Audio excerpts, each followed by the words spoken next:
I'm Dan Murray. I'm with MBA Design and Display Products, and we're here at the World Trade Center today.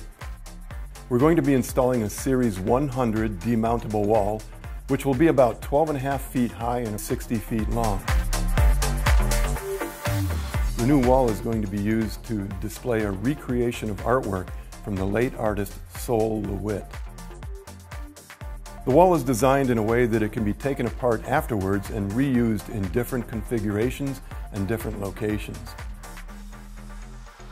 So the wall is comprised of 24 panels, which when put together, each wall is about 39 3/8 inches wide by about 12.5 feet high, so it's easily moved by 2 people.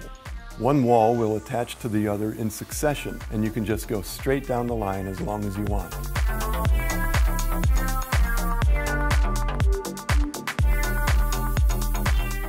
Each wall takes approximately 30 seconds to a minute, depending on whether or not you need to change any of the hardware on it.